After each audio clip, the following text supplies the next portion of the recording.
Hi, my name is Valentine from Montreal New Tech, and I want to do a quick video to show you how to use Hopin for your next event. So the first thing you need to do is identify yourself properly or provide a generous donation and just do the checkout. If that's your first time on Hopin, fear not.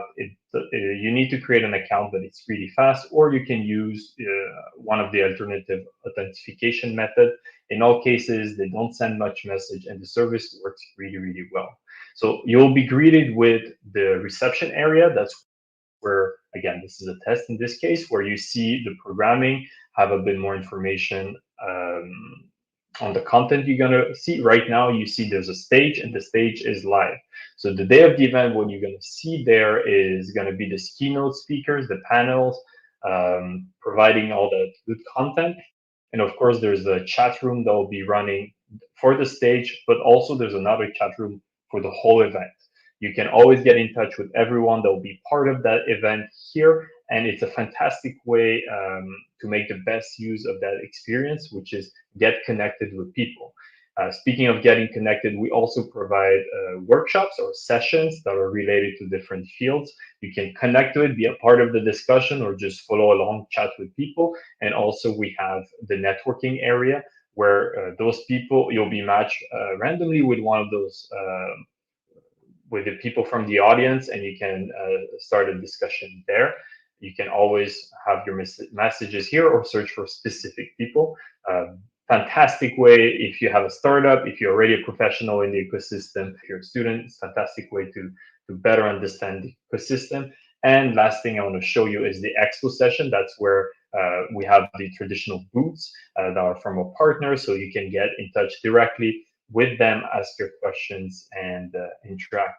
So that's super quick tour of Hopin. You'll see it's really easy to use, and see you at the event. Thanks so much, Valentin. For this Creative Collisions, we actually have a little bit of an update as well. We have a really cool new tool that we're going to be trying out, Slido, to make this event even more interactive and innovative. So let's go through that quickly. Here we are on the Hopin page. So if you go into the stage during the main Creative Collisions panel and intro, you'll see a couple of cool new things. So on the right-hand side, you'll see event and stage. So the interactive features are going to be on the stage section. And what you'll want to do is click the Slido. You can type a question for the speakers at any time throughout the panel. So once you click send, you'll see your question pop up here. And you can actually interact here as well. So you'll see other people's questions popping up. And if you like a question, if you want the guests to get to it, make sure to click the little thumbs up button. This will make sure that your question pops up to the top and that we get to it first before all the other questions. Another great way to interact is through the polls. And you'll see these changing as we go through the conference. So it's a great way for you to interact with both our panelists as well as the other guests on the platform. We are also going to be implementing quizzes. So a fun way for you to be a little bit competitive with all the other attendees at the event. Keep an eye on the polls section here. And you'll see something pop up that looks like this, quiz one, for example. And here you can change your name and click join. Once you've joined and the quiz starts, you'll be able to respond to the questions. And make sure to respond quick because the timers count down pretty quick. And once you submit, you'll be able to see the right answer afterwards. The very cool thing is you'll also be able to see a leaderboard. So currently, as I'm the only one playing, I am number one. But you'll see with all the other attendees, it'll be a nice little fun competition. And there you go. This is the fun new tool we're implementing for this Creative Collisions. It should make this conference much more fun, much more interactive and engaging for you. So we hope you use it. We hope you like it. And if you have any trouble, make sure to write to us in the chat and let us know how it's going. Thank you so much, and see you at the conference.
Hello, Gwen, Alejandro.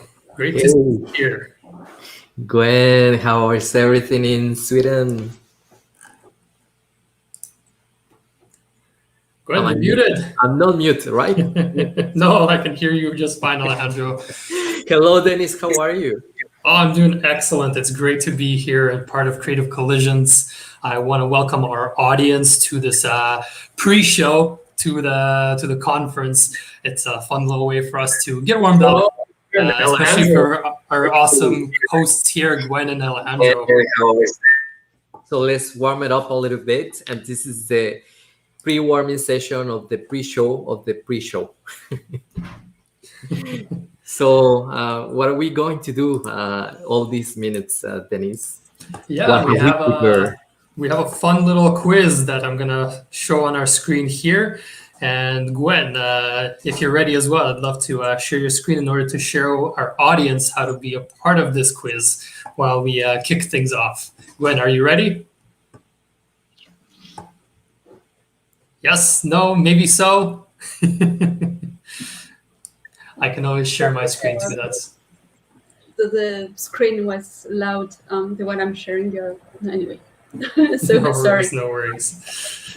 Awesome. So we're trying out a new feature. The idea is to make this conference much more interactive. I know we've all been sitting around at home, desperate for some human interaction. So it's video's great, audio's great, but it's going to be fun to have a little competition as well to kick off this conference. So let me show Gwen's screen, and she can show a little tutorial of how to use it and how to be a part of the quiz as well. So you'll see you must be already on the stage icon if you're watching this. So if that's the case, make sure to check out on the right side of your screen, you'll see two tabs, event and stage. So the stage is the one where you want to be.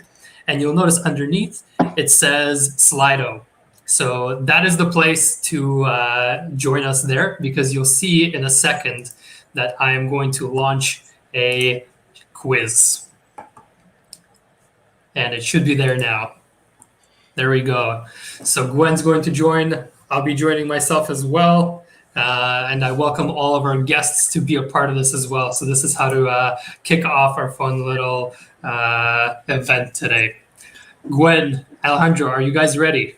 Just remind me, please, where I would find the Slido, because I'm checking on my screen and I can't see it. Yeah, absolutely no problem. I'm going to bring up Gwen's screen again one more time. So if you go on the right side of the screen, on the main Hopin page there. Oh, I need to be on the main page. Yes, exactly. That's the reason why I didn't see it. You guys ready? Ready to join. Remind me, please, what I would. But very important, Alejandro, Gwen, make sure you mute your Hopin page there so we don't hear an echo of ourselves. Yes. The joys of technology, isn't it? Yes. Always a challenge. Always things that are, but it's gonna be fine. Absolutely. Just gonna be fine. Okay, so we have a couple people already waiting in there. So we have 18 users already yes. joined. That's a nice engagement. We should definitely wait a little bit more for some people to join us in the quiz there too. So we'll give it a second and kick it off soon. Pour les francophones, n'hésitez pas à aller donc sur la partie stage de l'événement, et ensuite vous allez sur la section Slido, et là vous pouvez participer en cliquant sur Slido. Il y a les questions qui vont apparaître en anglais, mais je suis sûre que ce sera plus compréhensible à l'écrit qu'à l'oral. So just to highlight how international we are, and also that this whole experience is going to be in both languages, French and English. Yes. And so to Alejandro, I'm going to put you a little bit on the spot for our wonderful attendees today. Do we have a little prize for the winner, or is it just bragging rights today? No, there's no bragging here. We have some gifts for the winners or the winner. And I'm not able to show it right now because I cannot do like this and show, but I think that some of you can. Exactly. What is that? You got these lovely Montreal New Tech branded t-shirts. T-shirts, exactly. So we can give out some of them. Let's see who wins, and then we'll check on the logistics after. Sounds good. Well, we're running short on time. We have 5 minutes left, so we got to be very, very quick. We have 30 people in the quiz, so let's kick it off and see how we do.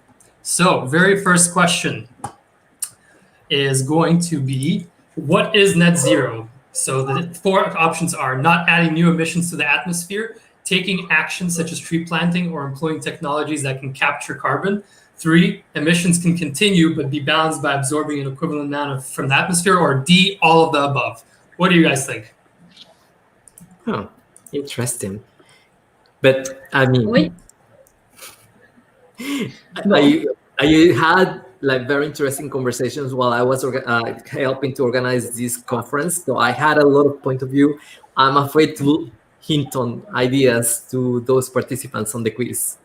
to not to give too much away, right? But guys, hey, you have a timer. So 4, 3, better answer quick, 2, 1, and that's it. The polling is closed for this one. So let's see how our audience did.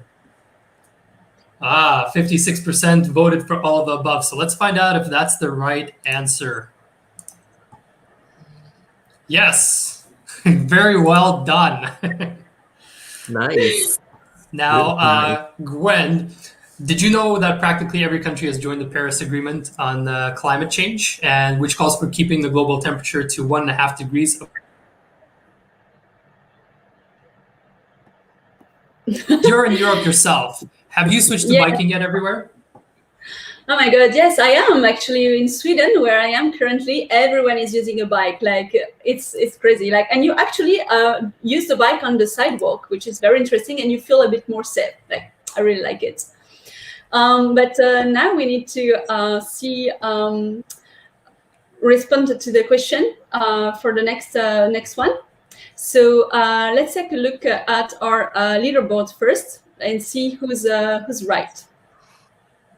It looks like Kelly Hackbarth is our number 1 right now. Great job, Kelly.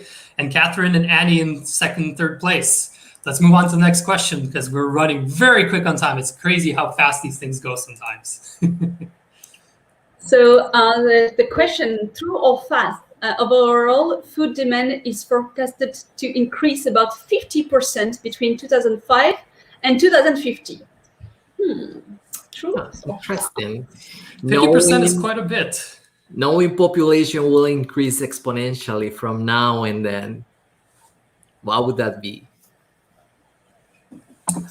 I could see this being potentially more. 50%. I mean, the population is going to be growing pretty quick too.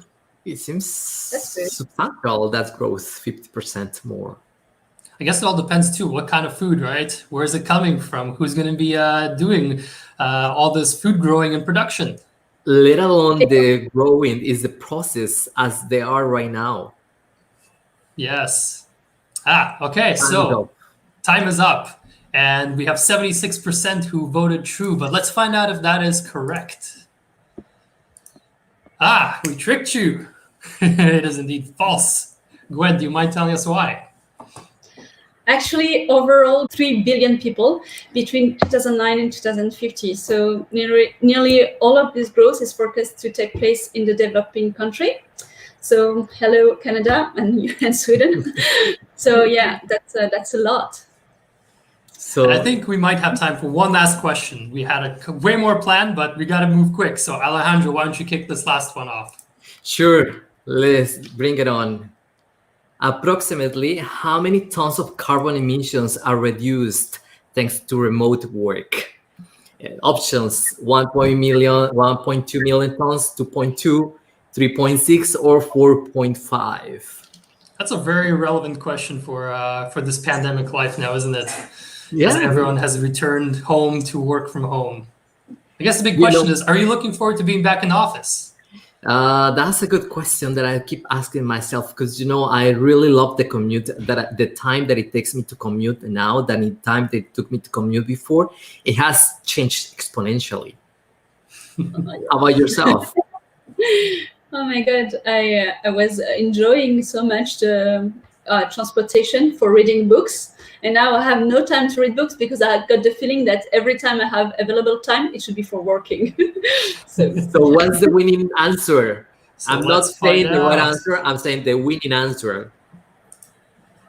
Is it the right one? It's 3.6 million tons, and we had the most votes on that one. So great work to everyone who picked that one. Now, we did have a few more questions, but we're going to have to cut it short. It's 1:30. We have to begin. But before we do, let's reveal the leaderboard and find out who our top winners are. Viridiana Perez, Gwen. Hey, Gwen, you're not supposed to be cheating on these questions. So Zen and Carolina, we will give you the top 3 spots. Congratulations. So who's the winner for the prize? Viridiana Perez. Congratulations, Viridiana. So make sure to get in touch with us. One of our team members in the chat on Hopin will send you my email, and then you can definitely get in touch, and we'll follow up with you there. Thank you so much for playing, everyone. So it's 1:31, Dennis? Yes, so without further ado, I am going to run away into the back scenes and leave it up to you guys, Gwen, Alejandro, to kick this thing off. But before we do, we got a very quick video to play for all of you.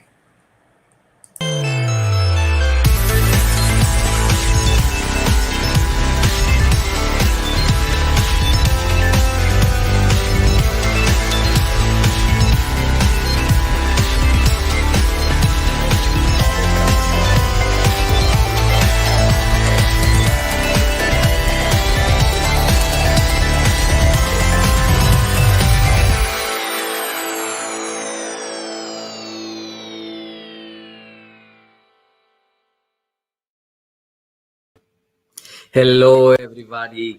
Thank you for being here. My name is Alejandro Martinez, Programming Director and General Coordinator for Montreal NewTek. I'm going to be your host today along with my smiling colleague on the other side. Yes. Hello everyone. Donc bonjour à tous. Je m'appelle donc Gwendoline et je travaille pour Montréal NewTek en communication. Et je vous parle aujourd'hui, donc comme on le disait pendant le jeu, de Suède, parce que Montréal NewTek, c'est une organisation qui est vraiment axée sur la diversité et puis qui s'intéresse vraiment à l'international, autant dans les membres de son équipe que dans les événements qu'elle organise.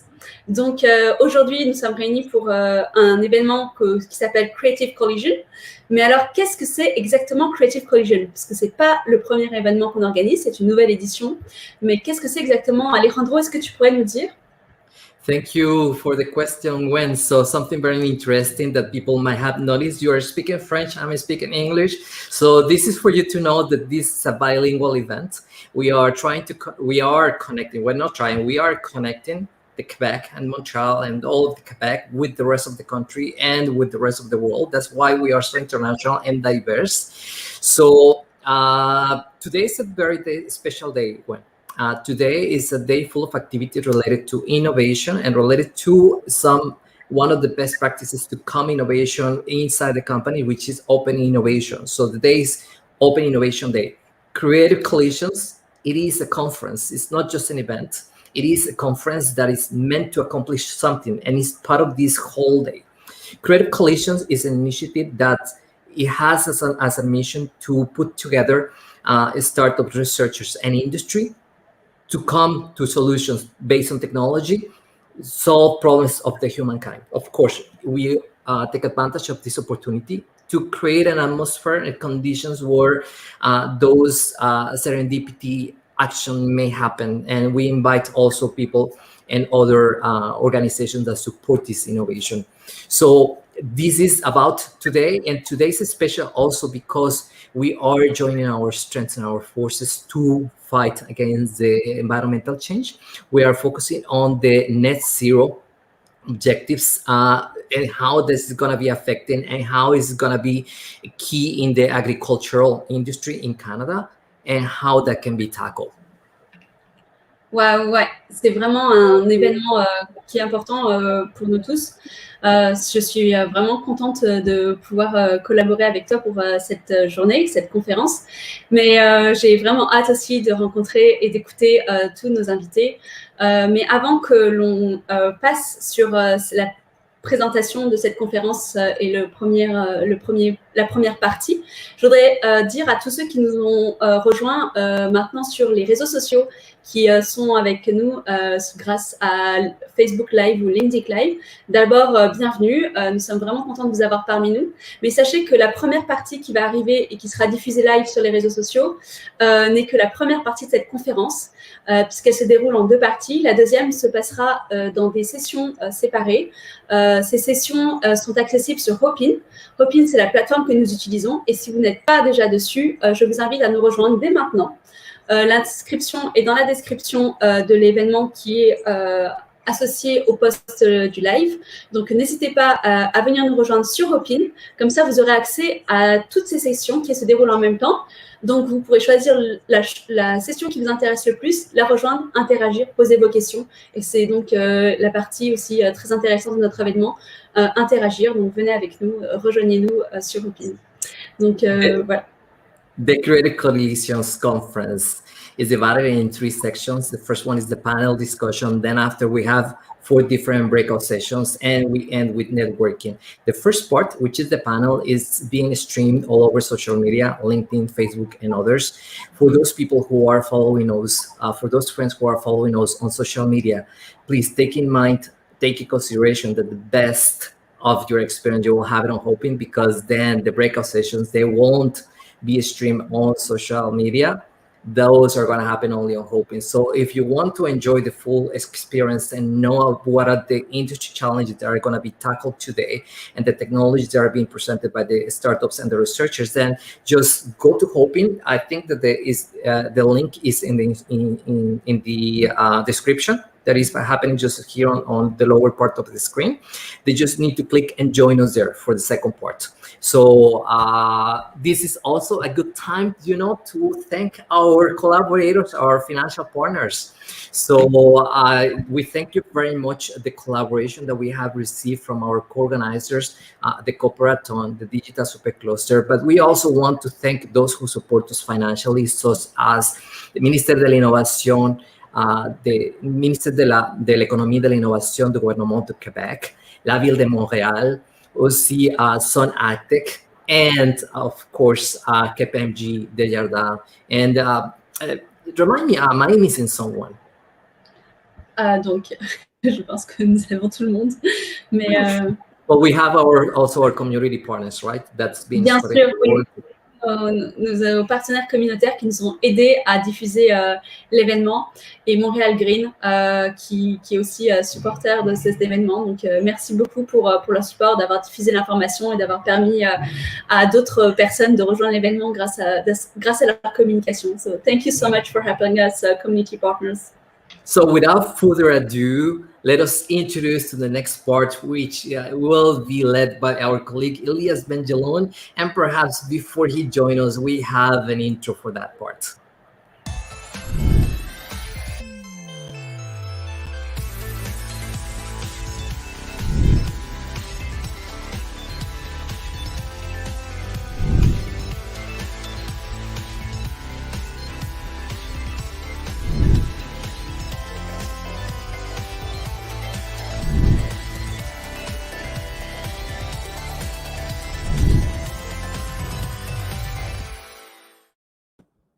Hello. So I'm starting on my own. I thought my wonderful colleague Alejandro and Gwen would be here with us to chit-chat a bit, but I know that the people in the background are keeping a tight timing on the timing of this conference. So welcome everyone. Good afternoon. My name is Elias Benjelloun. I'm part of Montreal New Tech as well as the Desjardins Up Innovation Lab.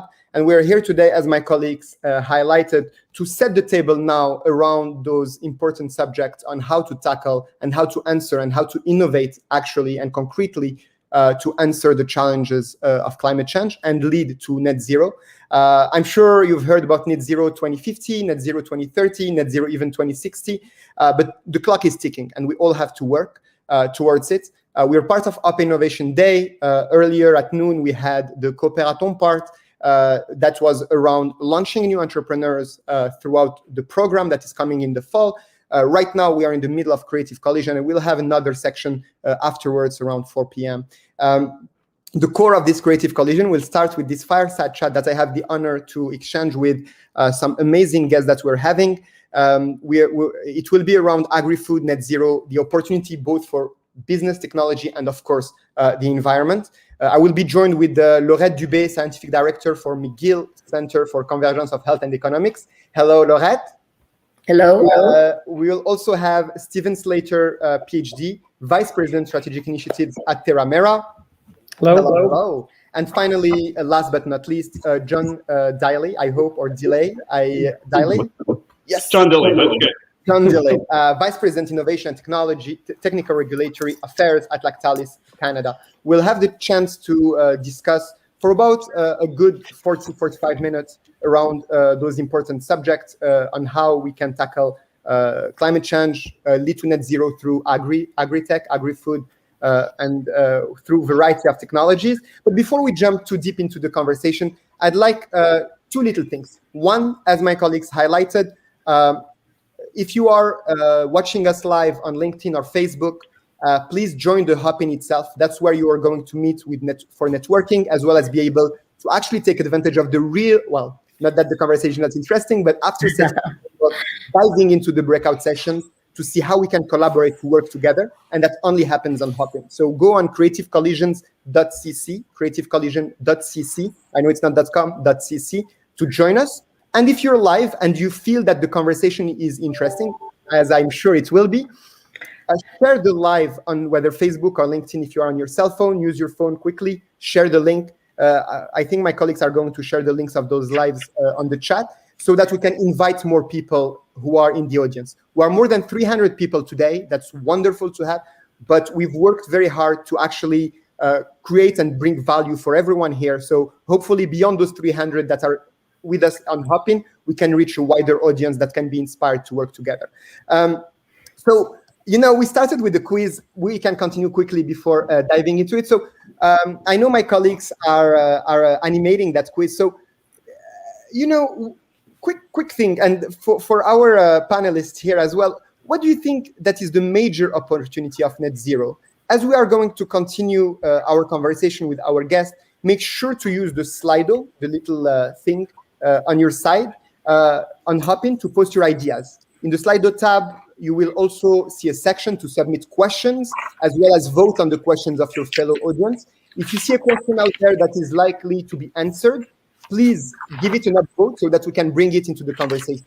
We're taking advantage of this technology to be able to create exchanges. So as much as possible, that's what we're trying to do. And hopefully you will enjoy our discussion. So the conversation will be split in three. Let's start quickly with a little introduction from our wonderful panelists. We had the chance to talk together, but the audience doesn't know you necessarily yet. So Laurette, maybe like a little introduction first. Ladies yes, nice to meet all of you, and thanks for the invitation, Elias and colleague. I am Laurette Dubé. I'm a chair professor at the Desautels Faculty of Management at McGill.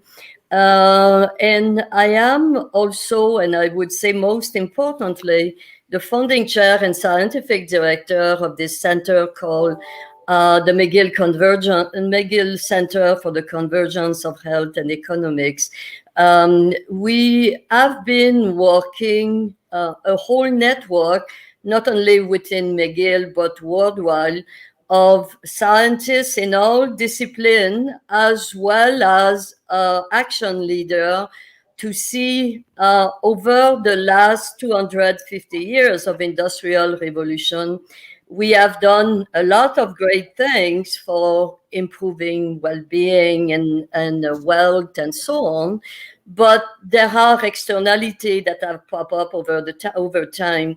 And if we are to address this, we need to capitalize on what has made the strength of this last 215 years, which is capitalizing on innovation, entrepreneurship, but at the same time, as we work because those challenges are complex, net zero the last 250 years are 1 second in the 24 hours of the evolution of mankind.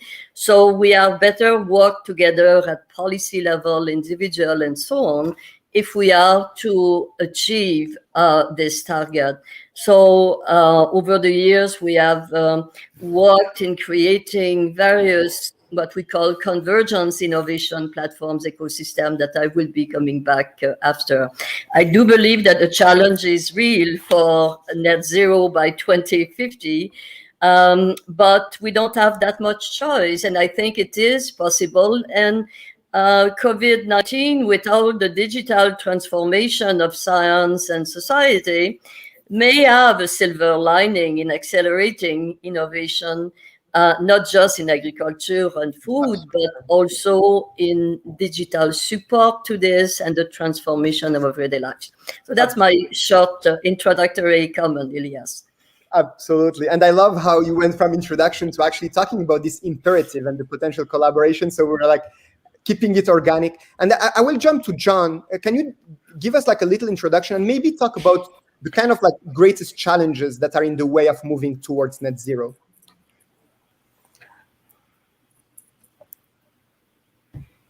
Here we go. So Sorry, you know, there is no meeting or no conference where we don't have the you're on mute. So go ahead. Well, as luck would have it, I live in a condo and they decided to cut the grass as soon as you guys started. So I had put you on mute. You didn't have to listen to the lawnmowers. All good. Greenery, eh? Yeah. So I'm John Dilley, the Vice President, Innovation and Technical Regulatory Affairs for Lactalis Canada. My most recent roles have been looking after the R&D function and the packaging services function, and most lately into this role that I am doing now. So I've been with the company for 32 years, whole variety of different positions, moving our way through, and now focused on the innovation process that we have and introducing and renovating that within our company and applying it. And obviously this makes a good fit for what we're opening here today. When you said what are some of the greatest challenges I think that are facing us from reading a net zero target, and that would be really data, us getting good data for us to be able to look at it, analyze it, work with our partners, understand where it's leading us, what are the aspects. And I mean that from all aspects of our supply chain. When we look at dairy, primarily the greatest component of it is at the farm level in the production, but then what we have control over is within our process facilities. And at all those particular levels, actually getting data that will allow us to make good decisions is imperative and is difficult in many cases. And then once we get data, and there's a ton of data out there, using technologies that will allow us to filter out and identify the opportunities for us. So I think data acquisition, good data acquisition is probably our primary concern that we have at the moment. Okay, that's wonderful, because we usually say, and like even throughout our work, whether at Desjardins or Montreal New Tech, we see all this data out there, and we're generating terabytes of data every second. But those questions of like how do we acquire them and what do we do with them are crucial, and they come over and over. We are going to discuss that in the breakout sessions, the different breakout sessions that we're going to have. I think the theme around data, whether it's acquisition, analysis, etc., will be a recurring theme throughout our journey. So last but not least, and I think this is very timely, I can see Stephen who was like, hey, my turn here. This is, I think, very, very timely, and thank you for setting the table, John. Stephen, can you introduce us a bit here, yourself, of course, and your organization, as well as the potential of those kind of hidden opportunities in initiatives such as today that can create opportunities for collaboration and innovation in this field? Sure, happy to. And I wasn't waving at you. Somebody was asking me if I wanted lunch, and I was saying no. I know, but it flowed so well. I was like, this is enough here. Okay, so I'm Steve Slater. My background is in genetics, biochemistry, synthetic biology, genomics. So I work for Terramera, a Vancouver-based ag tech company. And we have spent much of our time focused on a couple of big goals. Three of them in total, but one of those is about reducing carbon in the atmosphere. And so we have set that as a major goal for the company. It's something on which we are working now, in particular, on technology for being able to measure the amount of carbon in the soil remotely, because the whole process of measuring the amount of carbon in the soil is right now quite tedious and expensive, and it's actually created a financial bottleneck in the markets. And so we're quite focused on trying to help solve that problem as one of the many things that we work on.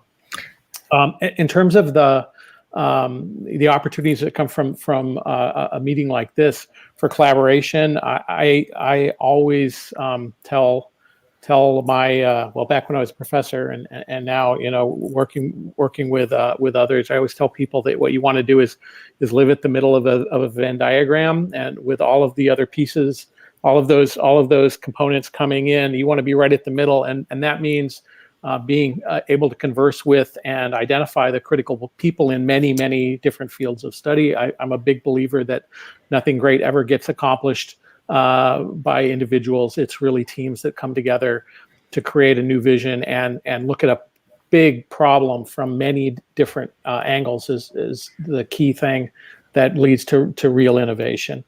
And so the thing that I love about meetings like this is they're designed to create that sort of interaction and generate the discussions that lead to collaborations that lead to innovation in big problems. And I think we're all very clear that reducing atmospheric carbon is one of the big problems. It's, I think, the challenge of our time. Absolutely. And I hope that these kind of conferences, or I like how you're calling this a meeting, because at the end of the day, it's meeting people with ideas from different backgrounds, and a bit in this kind of like Venn diagram, making those creative collisions actually happen. I hope that it will inspire those kind of collaboration and dive deeper during the breakout session that are happening later on. But you talked about the Venn diagram, and Laurette, I think the name in itself is the convergence between health and economics. And I think your role is this kind of like space and time and glue between two converging and crucial challenges and opportunities at the same time. So what is your reading on those kind of like opportunities, and what is your work in that regard?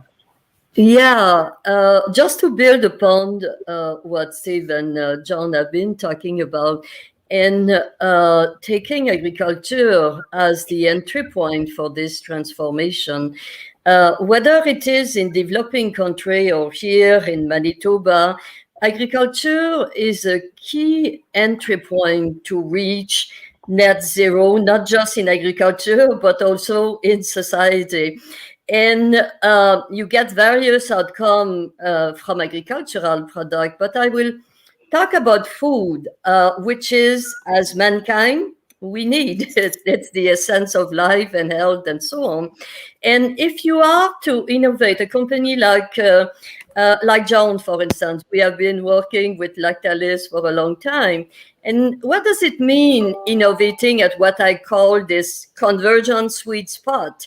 Means that the food you put on the market has to be what consumers want. That's what we have been doing on the commercial side forever. It has to be also what is good for them in terms of food safety and in terms of nutrition and so on. It has to be at a price that someone is able and willing to pay. It has to be something that at the aggregate the planet can sustain. But most importantly also, it has to be something that from the agriculture to the distributor, to the storage and retailing, everybody is able and willing to produce and to put out there. So that is why this convergence, essentially just talking about this, you do see the various scientific pipelines that you need to bring. You see also that you need to bring packaging, food, technology, and so on. But most importantly, as John was saying, if you are to be able to trace the value being created and captured from the farm to wherever is your market. That is really where big data, small data have to be transformed in insights for input as support to more efficiency in the process and so on, but also in terms of metrics. And that's really why in this, when I was commenting of COVID-19 may have a silver lining, it has forced us to deal more with this digital transformation of our society. So that's kind of what I think I can contribute at this point in time. So that gives all those opportunity to do all those pipeline, but there has to be kind of a platform, whether those platforms are digital or policy or information, and saying, how can I do in my day job as entrepreneur or innovation or policy maker or person, consumer, citizen, and so on? What is it that I can do in my day job to both collaborate and create value for others and for myself? And that's really what this convergence concept is about. It's 15 years, and I think in the agri-food sector, I will talk a bit later of the work we do with the plant-based industry, Canada supercluster. This is really where the science, the disciplinary pipeline of science need to be complemented by this convergence of convergent science that I call this, but most importantly, more reciprocity between real world and what we do, and make this kind of collision, as you would call it, the everyday life of everyone, and create immediate and value for everyone. And that's why those net zero 2015, 2030, 2050, what they have been doing is bringing a bit more immediacy to all of the above, vis-a-vis kind of save the planet type of general message that was there before. Yeah. So exactly, and I think like what you're bringing here around like meeting and or colliding between the real world and the scientific world, not that the scientific world is not necessarily real, but meaning business in a way. I think I'll jump to John here. Concretely, what regarding innovation within your organization towards getting to net zero, what is the plan of action you're taking to answer those great environmental challenges ahead of us? Well, first of all, it was really getting us to start assigning the resources to this, recognizing the priority of it, and we have been able to do that. So now we're starting, and we've assigned resources to take a look at it and really establish our baseline. And that's what we've been doing over the last little while, establishing our baseline, trying to say where are we, and then what targets can we meet to try and impact us and brings us to net zero. With most of the things that are within our control fall within our plant, and within our facilities, we have started to look at optimizing more efficiency for energy production. So there's a lot of infrastructure replacement that we've been doing. The dairy industry has not had a lot of investment over the number of years. You can probably count on your hand the number of dairy plants built in the country in the last 30 years. So infrastructure replacement and bringing itself up to speed to look at it with interesting new technologies, and not only that. So we've been doing that primarily from an energy perspective, looking at renewable energies. You may have seen publicized our solar wall in Victoriaville, where we look at solar energy as a means to try and offset some of the energy usage that we have within our plant. So those types of activities that we're certainly doing. The other thing is we're trying to capture our waste streams and take some of those things. We produce 40 million liters of whey permeate or milk permeate at the end of the year that we need to be able to deal with. And there's got to be value that we can find in that from an energy perspective, from a carbon recovery perspective. So some of those are some of the things that we're investigating and looking at to try and reduce that. We're also working with all our partners in the supply chain through the whole supply chain. So producers, of course, are probably the major component of the carbon CO2 emissions within the industry, and we're looking to partner with them on as many fronts as possible. Even today, as we look here today, and the suggestions that we're bringing today is so that we can go and work with our partners in this with something in hand, with a point that we can talk to them about suggestions. So coming up with ideas that could help from farm level all the way through to retail. So we're looking at all sorts of levels. We can look at it from a regulatory perspective, where we could say that most cheese is stable at 7 degrees C. We age it at higher temperatures, and once we put it in a package, it has to be stored at 4. But you can imagine the savings from an energy perspective and a CO2 emission perspective if we could say you could store cheese at 7 degrees C like in the UK, and not at 4 degrees like we say here in Canada. So there's all sorts of things that we're working from a regulatory perspective all the way through to farm production. Yeah. So I'll follow that up. You spoke about a lot that you folks are doing operationally to meet this challenge and reduce the impact of your organization, the environmental impact of your organization. We are doing that as well, in particular following up on the changes that we've seen during COVID in terms of remote work. And really, we've downsized our offices, so there's a big piece of footprint that we're no longer having to deal with to heat and cool a big chunk of offices, because we now are planning on being in the office part-time.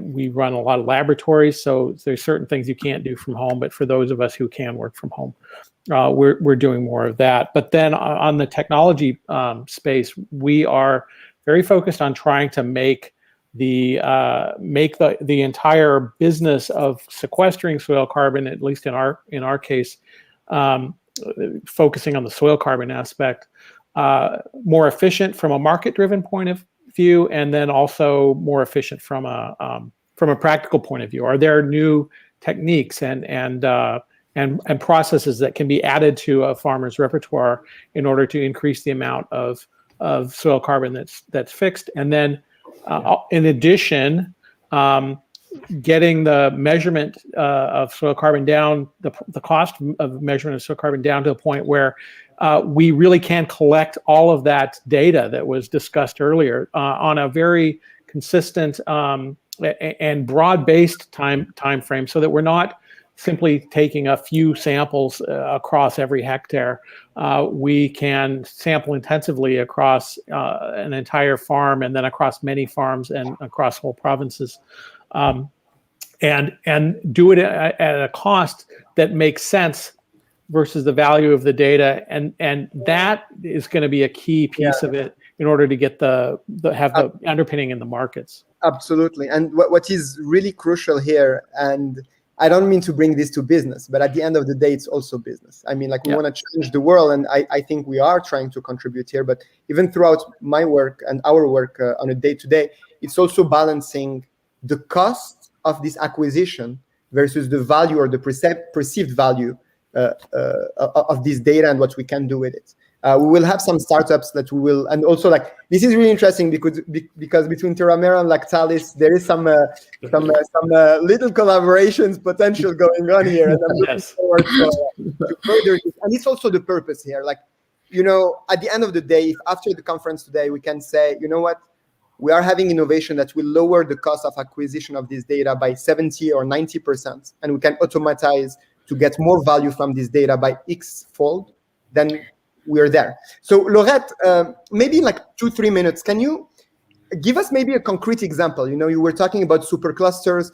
Can you tell us a bit your relationship in that regard, and the concrete example of innovation or collaborative innovation that you're leading?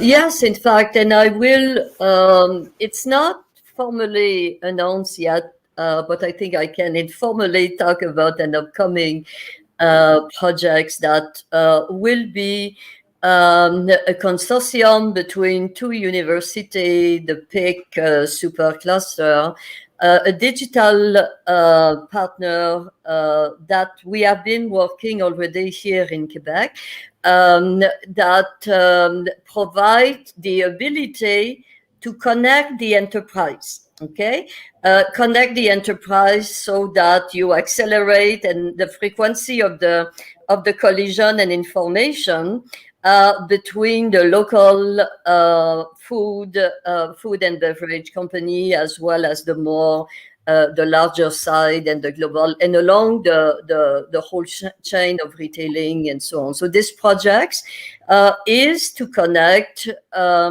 It's in partnership with the Food and Beverage Association across Canada of the food and beverage industry, and to accelerate, to make this connection across Canada among the enterprise, so that you can get, with some circularity function, you can get more access to market and so on, and get into better use, such as co-packing and things like that.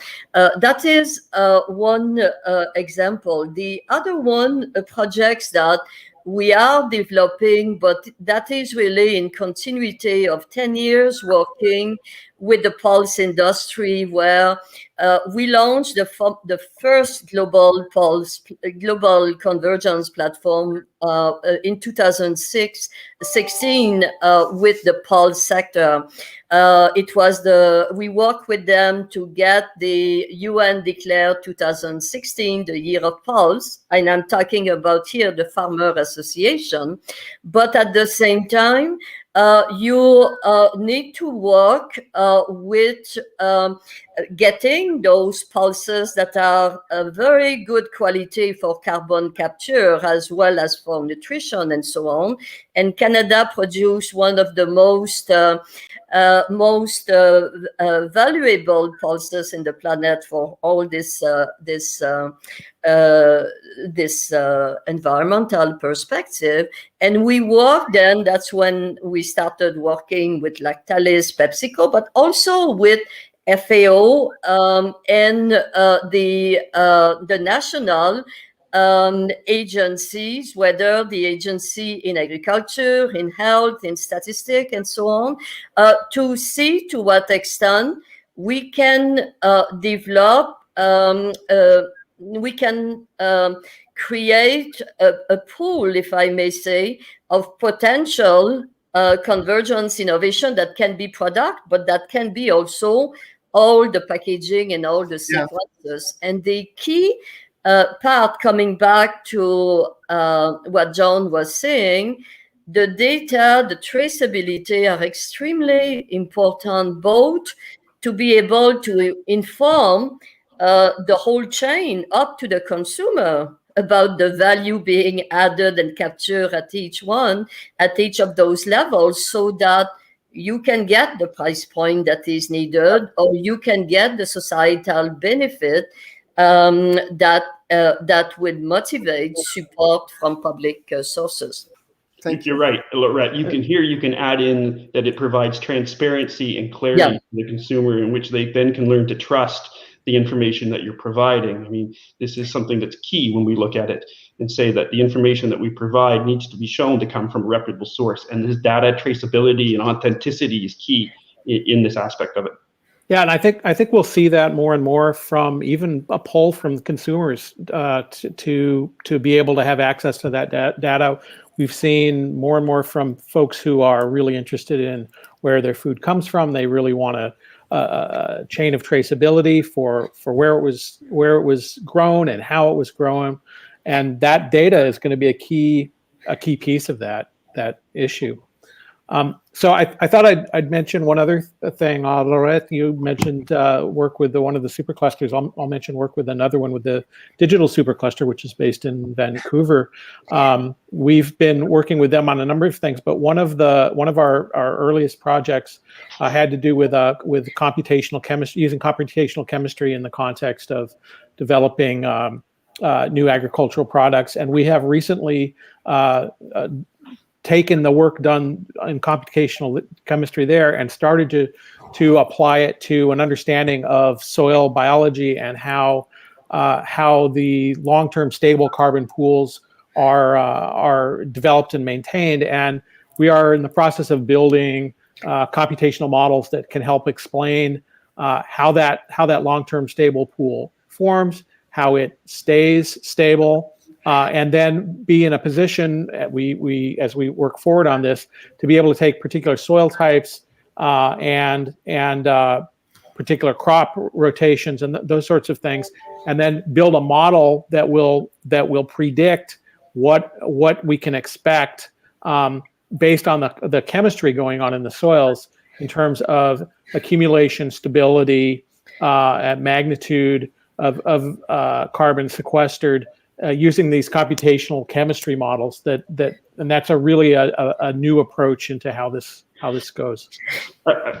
Ilias, am I allowed to add a couple of things to what Stephen was saying? Yes, we will try to wrap it up in like maybe 4 or 5 minutes, but I would like afterwards. So you have like 2 minutes. So let's try to keep it early, but keep it tight. So just adding to what Steve is talking about, the farm is just the beginning of the value creation and value capture. What you have in the soil then gets into the food and get into the manufacturing pipeline and so on.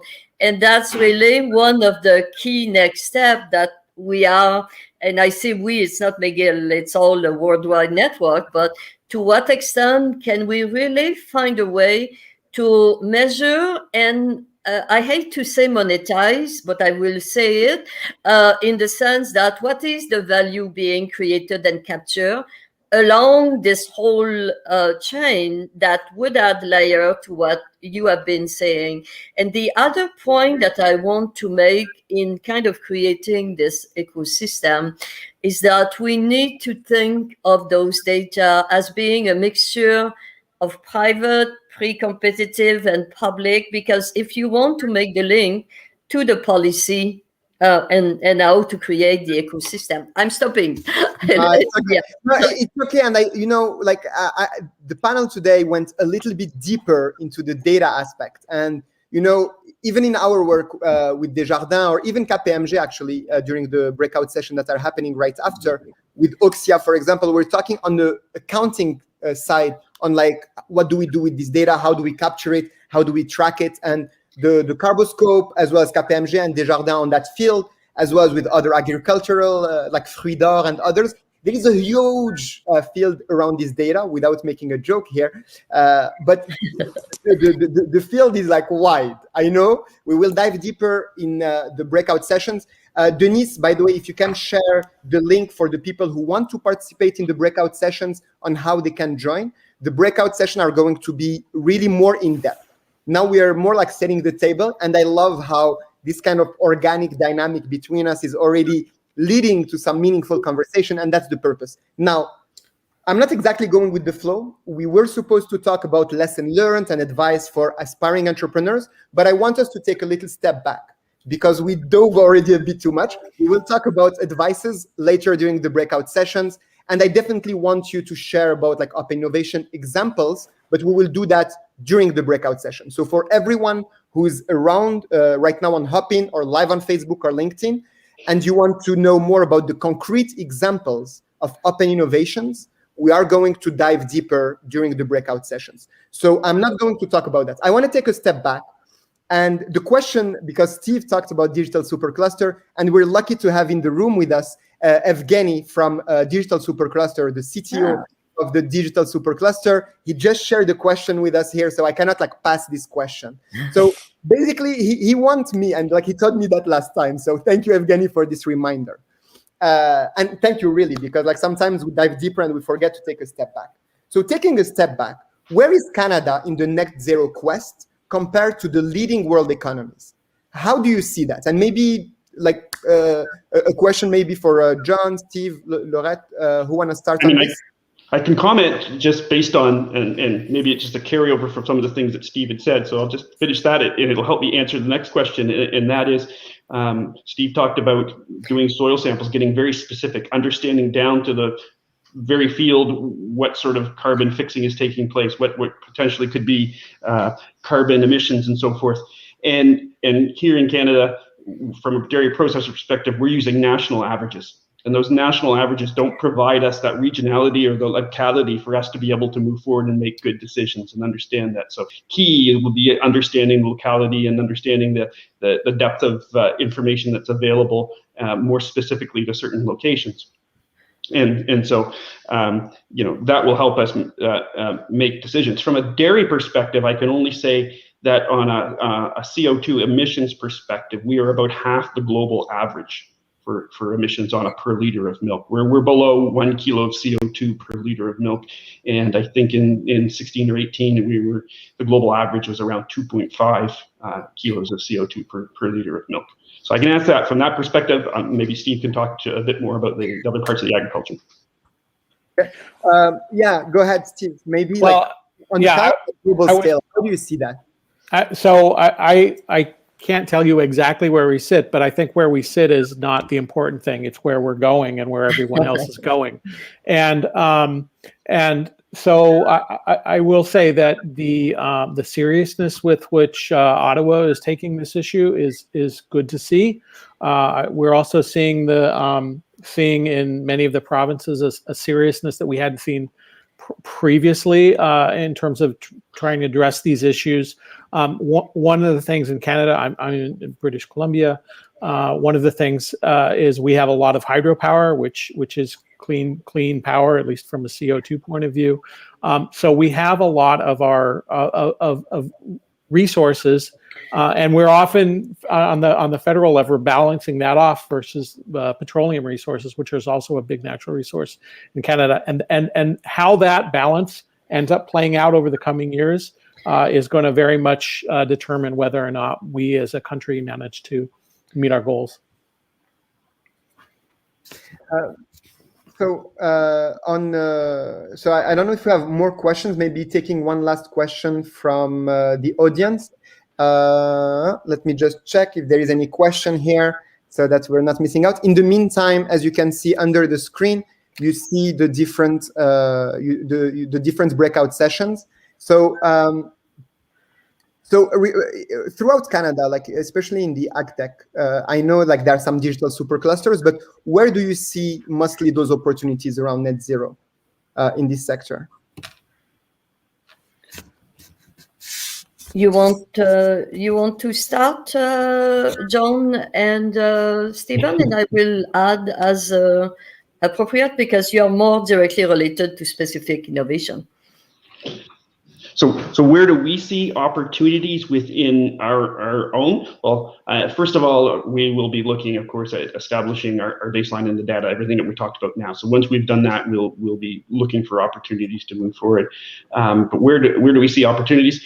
Certainly when it comes to things that we can influence our packaging side. And what we do is we're working with suppliers to try and limit the carbon footprint of all the packaging that we bring in.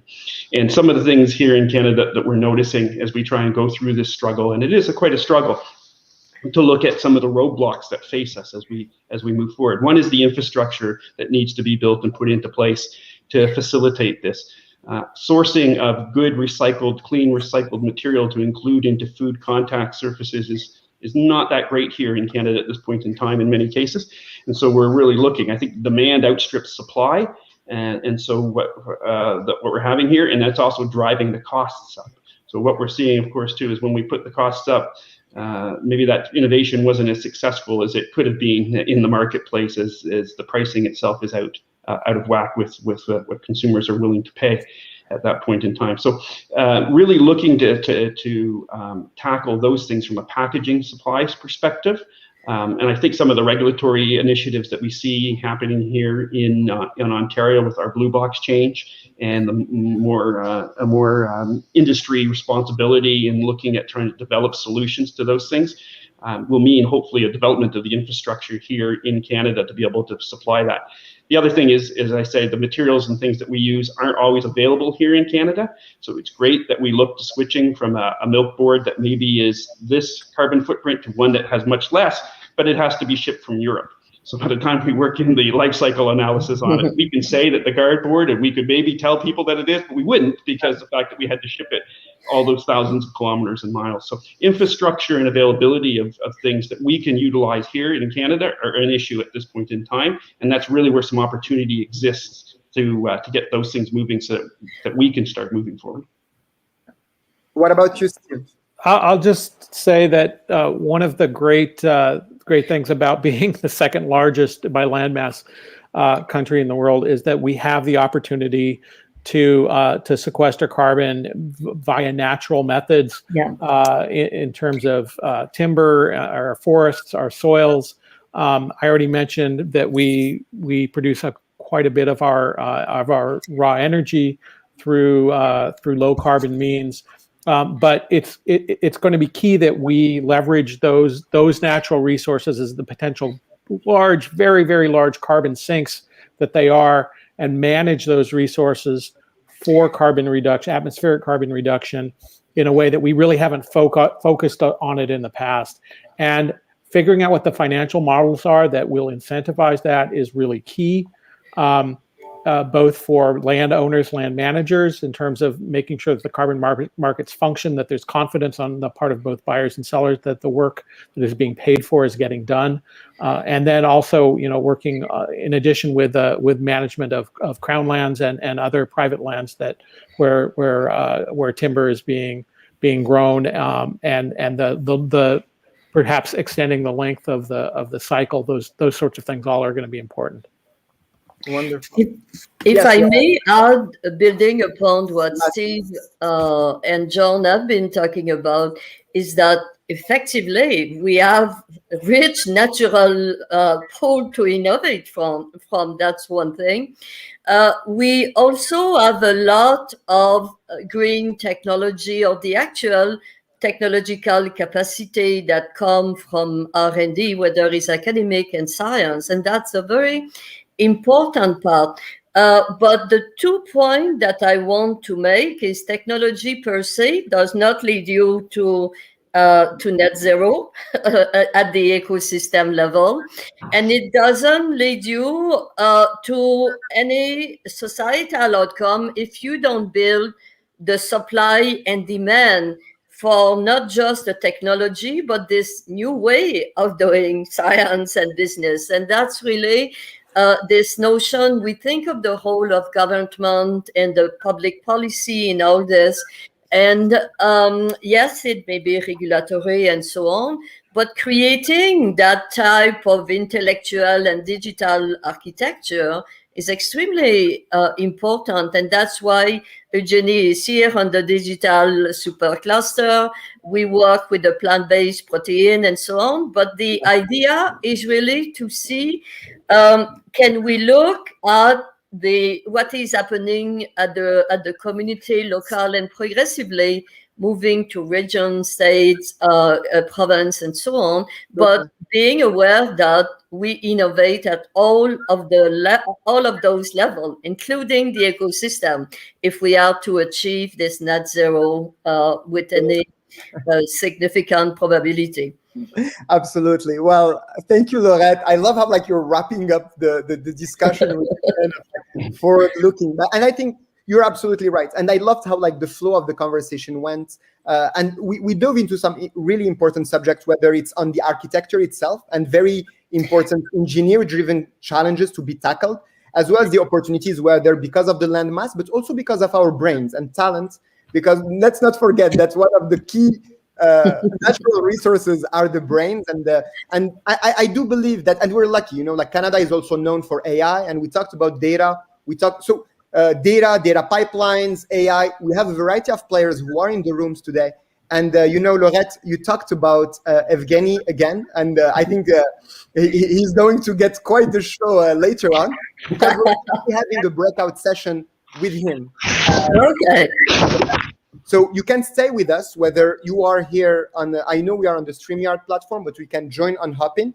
To join on Hopin and enjoy and participate in the breakout sessions, it's on creativecollisions.cc, or just join one of the social media of Montreal New Tech and click on one of those links. But it's important that we have 4 breakout sessions now to actually dive into the subject. Unfortunately, obviously I would have loved to keep going with you, because the discussion was super in depth, and I saw so many paths to explore and to actually collaborate, but we will continue that. And, we talked about manufacturing serendipity and opportunities, and I think Steve talked about this kind of space at the diagram Venn. This is a bit the concept. So we set the table now we have the breakout sessions. We have 4 of them. They are structured in such a way that purposefully we are pushing for collaborations and business collaborations. I think my colleagues Alejandro and Gwen, who are joining in a minute, will talk about them in detail, so stay put on this. Without further, I would like to say thank you very much for your time, your really interesting insights, and I love the dynamic of the flow that was super organic and natural. It has been a real pleasure speaking with you. Thank you so much for taking the time with us today. And I know that we're going to collaborate further because I've heard some little things throughout our conversations. So I'm confident, very excited. If we can say after today that today was the beginning of something, you'll make me happy. And I think our ecosystem, our society, and our environment as well. So thank you again, Laurette, John, Steve. It was a pleasure. Let's continue. You. Bye, everyone. Bye-bye. Thank you very much. So Gwen, Alejandro, it's on you now.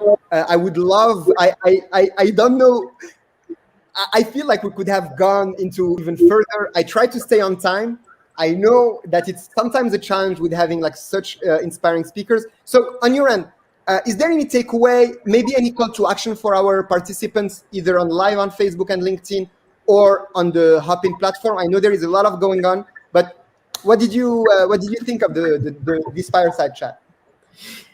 If I can answer to that part, Elias, you know that we have discussed a lot about what Creative Collisions means, and it means more and more we see that means more than just creating awareness. It means to take action, to pass immediately to what we are going to do. And this is something that I love very much of what Laurette, Steven, and John are doing in their respective organizations, that they are not just talking about plans, future plans. They are actually engaging in actual actions. That I loved pretty much. Ouais, c'était vraiment une conversation super intéressante qui donne vraiment envie d'approfondir. On est toujours frustré par le temps, mais heureusement qu'il y a les breakout sessions qui arrivent maintenant. Donc moi, j'ai vraiment envie d'en savoir plus sur ces breakout sessions. Alejandro, est-ce que tu pourrais nous en dire un peu plus? Of course.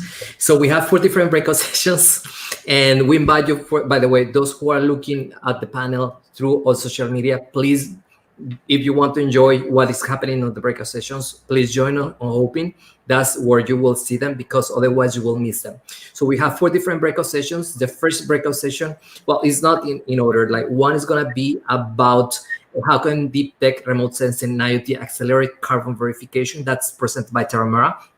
The second one is how can data science and artificial intelligence mitigate the supply chain's carbon emissions. That's presented by Lactalis Canada. The third one is how can we reach net zero by leveraging carbon financial innovation, presented by Desjardins and KPMG. And then the fourth one, que je vais aussi avoir le privilège de lire en français, c'est le rôle des innovations en agriculture au vin dans un contexte de transition écologique, présenté par PME Montréal et la ville de Montréal.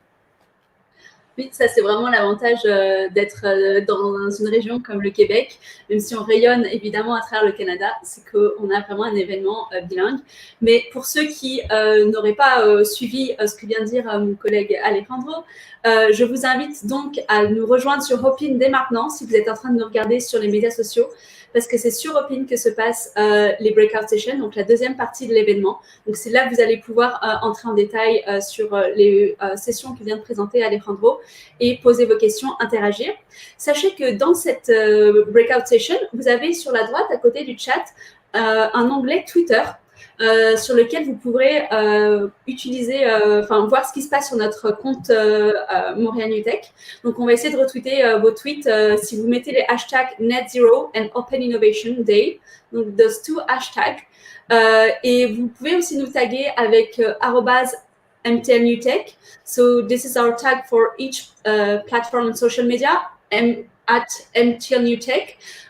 Pour Facebook, Instagram, Twitter, LinkedIn, on est là partout avec le même tag. Aussi sur TikTok, si jamais vous avez envie de mettre des réactions par rapport à cet événement. Donc, n'hésitez pas à interagir. Nous, on va essayer de regarder ça de près. On est vraiment content de vous avoir. Donc, rejoignez-nous sur Hopin pour la breakout session. So we are ready for the action, Gwen. So without further ado, why not join the breakout sessions now? I'm going there right now. Thank you. Okay. Thank you. Enjoy. Thank you.